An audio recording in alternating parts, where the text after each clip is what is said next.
Howdy YouTube, and welcome to this episode of the Gunman. So I'm sure this is a fairly familiar sight to lots of people, especially in the industry. You've got a car primed up, you've blocked it down, but you've just cut right through. For whatever reason it be, maybe there was not enough primer put on, maybe the repair wasn't quite good enough, or maybe even just went a little bit too far with the orbital sander and cut through. But whatever it be, you've got it, and you need a way to seal that paint down, especially when you're using solvent-based paint, which I'm using again. Now, I'm going to be doing a review and demonstration on the Metalux UV primer. I've been using it for a couple of months now, and I must say I'm very impressed with how it works. So previously, you would have had a couple of options. Do the dodgy, quick, cheap option of putting some 1K primer down there. You also could have put some wet-on-wet primer over it straight before you paint it, or you could have 2-pack primed it again. 2-pack priming is a little bit more time consuming. It might take a little bit longer to bake out. So this UV primer, it's never going to completely replace 2-pack primer for your average everyday job. You're never really going to use it on large filler repairs or anything like that. You're still going to need your 2-pack primer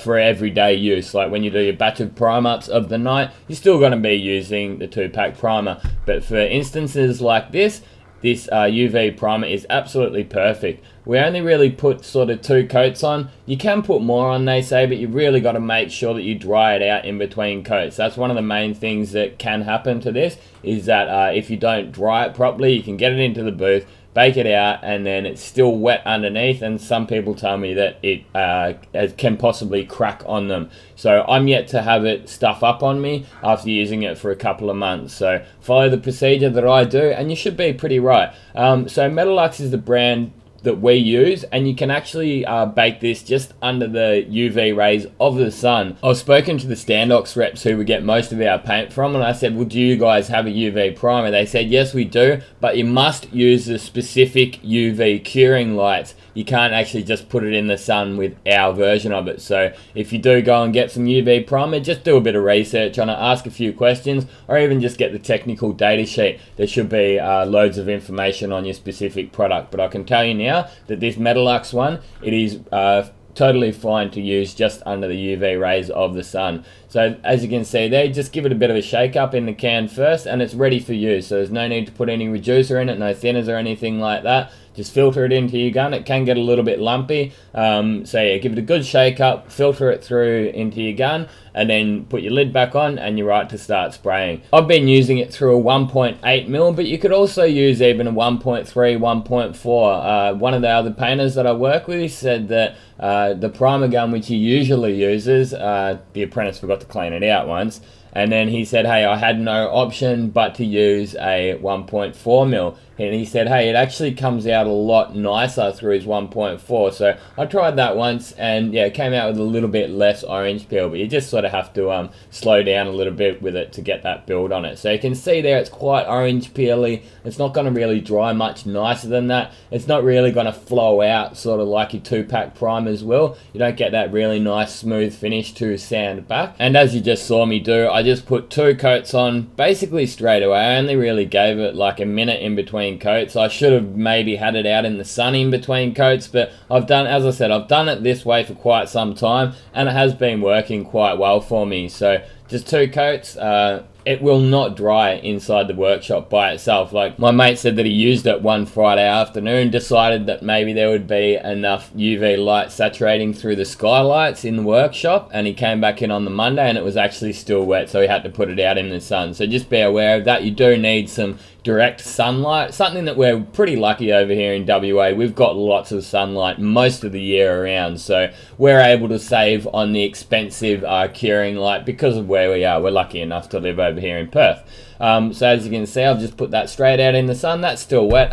So what I'm going to do next up is just go and get my colour. So while that's drying, get my colour, take the readings, and it's not going to actually slow me down the drying times or anything like that. So within 10-20 minutes, when the colour's done, I'm right to come bring that car back in and do the prep work. You probably also noticed that I gave the gun a clean out straight away. If you leave it in there too long, that stuff will just go hard as a rock, and thinners will not remove it. That was one of the things I was extremely genuinely surprised about the first time I used it, that thinners, once this stuff is dry, will not budge it at all. And you can see what I'm doing here. I'm getting my fingernail and just trying to rip into it, and it will not budge. This stuff dries as hard as a rock.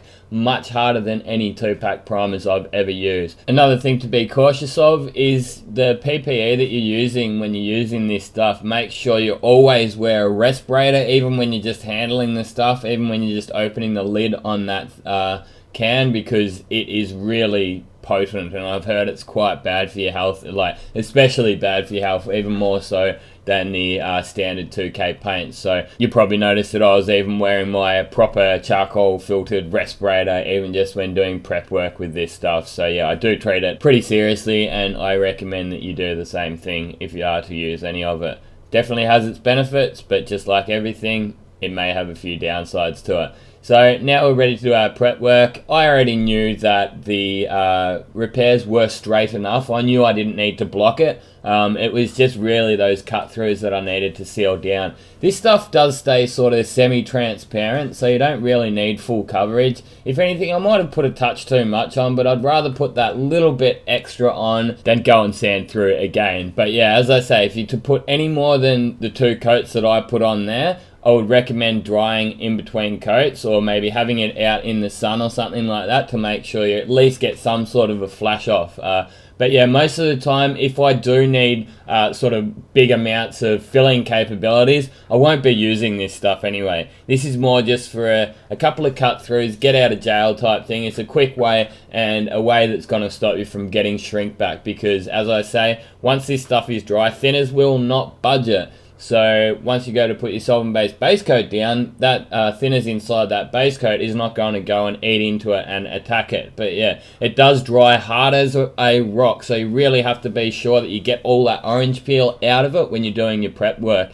Now, there is certain things like bumper bars that have all these different angles and curves and stuff like that. I would usually stay away from this stuff with those kind of things, and even just sanding the edges around here, it does take a little bit longer to sand down than your standard 2-pack primer, and that's just because of that natural orange peel that you get in it. But all in all, it's a brilliant product, and it does have its place. Yeah, it's not going to be used on absolutely every job, but it's a bit of a get out of jail free card, as I said before. But you do have to be careful for things like overspray. Now, I looked at this job as soon as I unmasked it. I was pretty sure that I was going to have to re-prime it. That's why I kept the piece of plastic over the car. You may have noticed that at the start of the video, and then I was just able to block it down, get it to a point where I was happy that the repair was straight. Throw that piece of plastic back over it, couple of coats of the UV primer, whack it out in the sun, mix me colour up. By that time, I'm ready to bring it back in, finish the prep work off, go in the booth, and I've had minimal downtime. But yeah, any overspray, you will really struggle to get that stuff off, because this stuff really absolutely dries like a rock, and as I said before, thinners won't budge it once it's dry. I kind of couldn't believe it. When the rep bought it in the first time, I'm like, nah, bullshit. I got a thinners rag, and I'm like, okay, this guy's right, you know.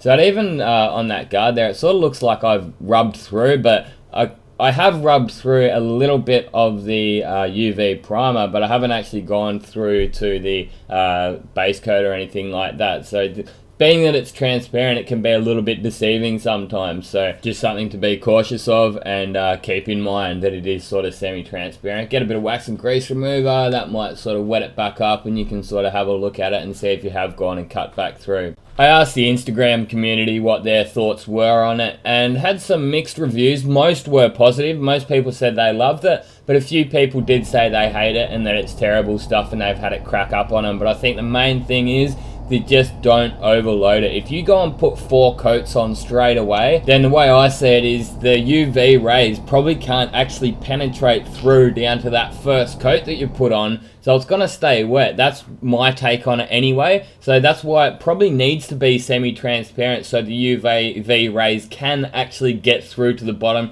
so the entire thing is properly dry. So if you are to put more than 2 coats on, make sure you do dry it in between coats, and you can probably even give it a scuff. But personally, I don't think I'm ever really going to use it in that way, and the 2 coats is what I'll be sticking to. 2 coats straight out into the sun, and off you go. So yep, there are a couple of other ways of getting around it. I haven't used this stuff for most of my spray painting career, but now I've started using it. I think I'm going to use a fair bit of it. Now, one of those 1 litre cans, I think that's around $100, so it's not cheap. So yeah, again, use sparingly. That's what I recommend anyway. And as I said, our way of making it a little bit cheaper is by not buying the UV curing lights. But if you are to use those UV curing lights, I've seen a few photos of people on Instagram. They got their sunglasses on and they were even sort of joking about wearing some sunscreen, but maybe wear some long-sleeved jacket or something like that, so not exposing yourself to the cancerous and harmful UV rays.